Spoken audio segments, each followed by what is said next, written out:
Welcome to the Plato Paradigm, a paradigm shift in reading Plato's dialogues. Episode 61, Euthyphro 13b to d.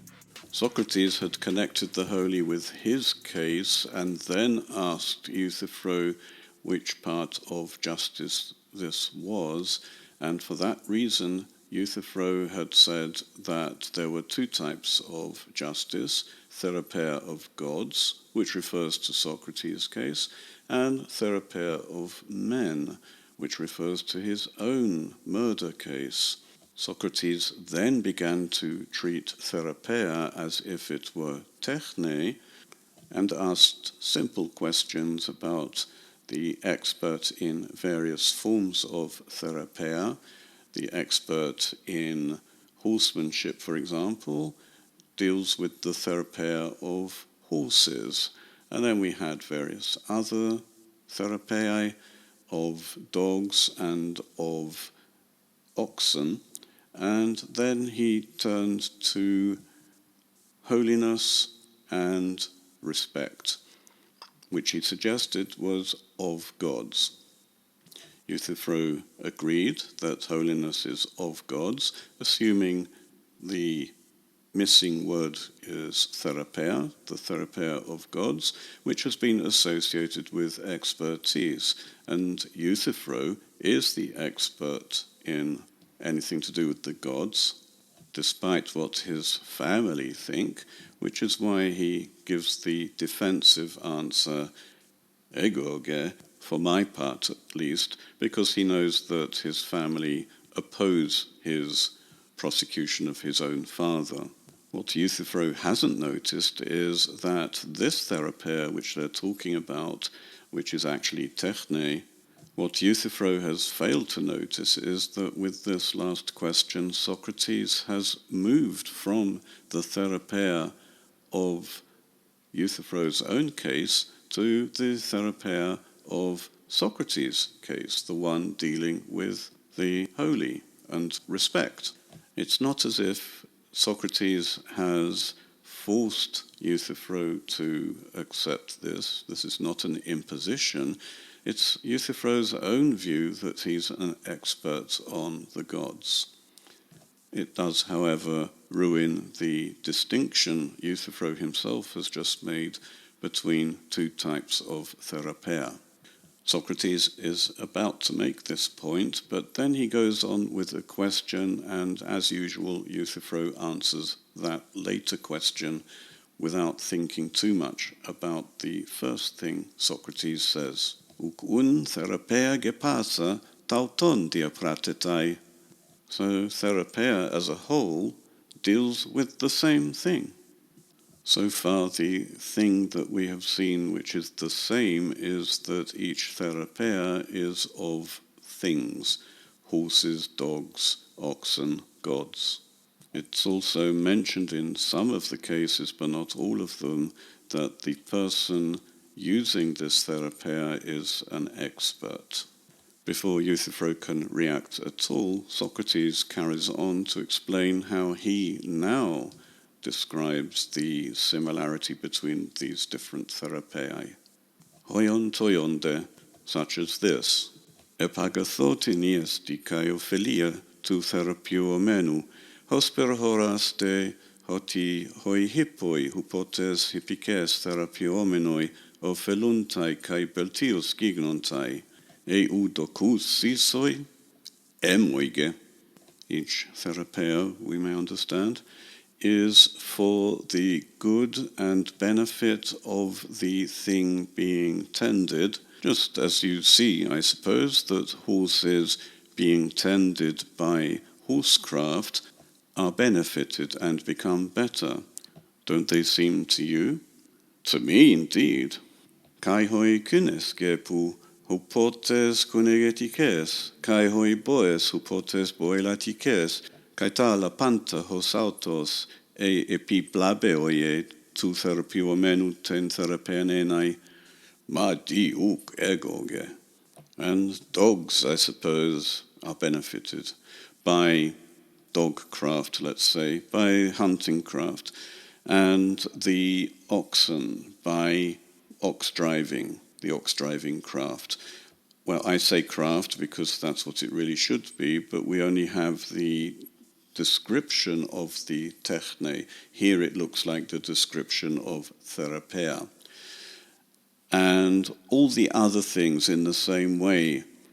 Or do you think that the therapeia is for the harm of the one being tended? By Zeus, no, not at all, I don't think so. Alepophilia? Postu. But to its benefit?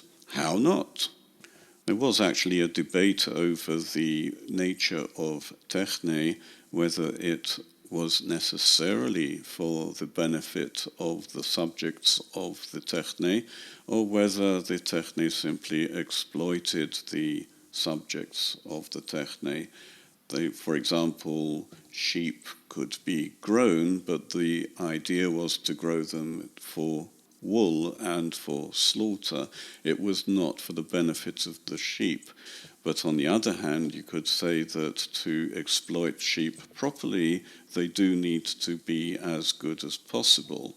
So, strictly speaking, the techne would be to the benefit of its recipients.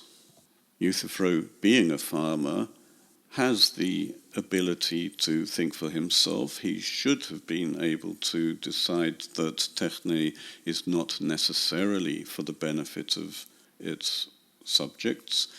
Actually, in the present argument, it doesn't really matter whether one thinks that techne is for the benefit or for the harm of its subjects. Either way, Euthyphro will be confronted with the problem of the therapeia of gods. The problem being that he has agreed that all therapeiae are the same. Eun kai he hosiotes therapeus theon ophelietes ti theon kai beltius tus theus poie kai su tutos un chores ais an hos epedanti hosion poies beltio tinaton theon apergadze ma diuk egoge. So is holiness, being a therapeia, a benefit to the gods, and does it make the gods better? And would you agree to this, that whenever you do something holy, you are making one of the gods better? No, certainly not by Zeus. Udegarigo Euthyphron oimaise tuto legen polukaiteo, ala tutu de henekakai aneromen tina potelegoisten therapeenton theon, uchegumenos set auten legen, kai orthos Socrates ugar auten lego. Nor do I think that you're saying this, Euthyphro, far from it. But because of this, I asked you again what on earth you say is the therapeia of the gods, not believing that you are saying such a thing, such a therapeia. And you think rightly, Socrates, I am not saying such a therapeia. What's wrong with this therapeia of the gods?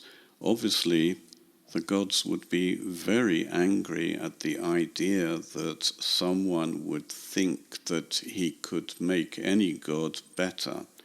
It's a form of hubris, arrogance. Euthyphro may be an expert on mythology. He knows what the gods have done, and he knows that we can use the gods as role models so he can predict the future, but he has never considered making the gods better. Therefore, this notion of therapeia of the gods is clearly wrong, and he never had this idea. Socrates knows that Euthyphro never had this idea, and yet he pretends to be checking just to see whether this wasn't Euthyphro's idea. And he says that he knew that it wasn't, and yet he still had to check. And Euthyphro is probably slightly irritated that Socrates did think that this might be the case. What Euthyphro is missing here is that Socrates has made the entire conversation about techne. This is not therapeia. But by removing the whole idea of expertise and benefit and harm, Socrates is going to oblige Euthyphro to find another definition of therapeia pertaining to the gods. They can allow the therapeia being techne for anything to do with humans, but the therapeia of the gods will have to be something else. And this something else is what Euthyphro had in mind from the first. It never occurred to him to think of ceremonies as somehow benefiting the gods, making them better. Many people ask why Socrates bothers to waste Euthyphro's time, and basically why Plato bothers to waste the reader's time with such stupid arguments, obvious tricks, deliberate attempts to confuse. And there are many who think that Plato is simply showing how brilliant Socrates is at the expense of stupid people that Socrates encountered. While this may sound like an attempt to treat the characters as real people, the problem is that they have made no attempt to understand the characters within the context of the dialogue. What do they represent in the dialogue? And there we find that Euthyphro is not an idiot. He does have motives. He has his concerns.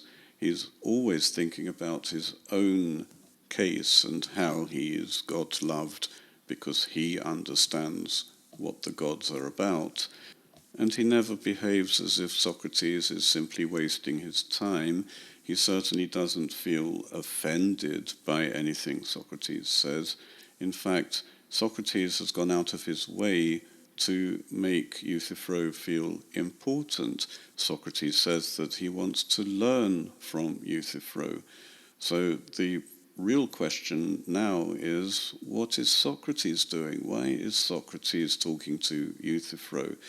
Is he simply enjoying making Euthyphro's life difficult? Does he take pleasure in confusing people?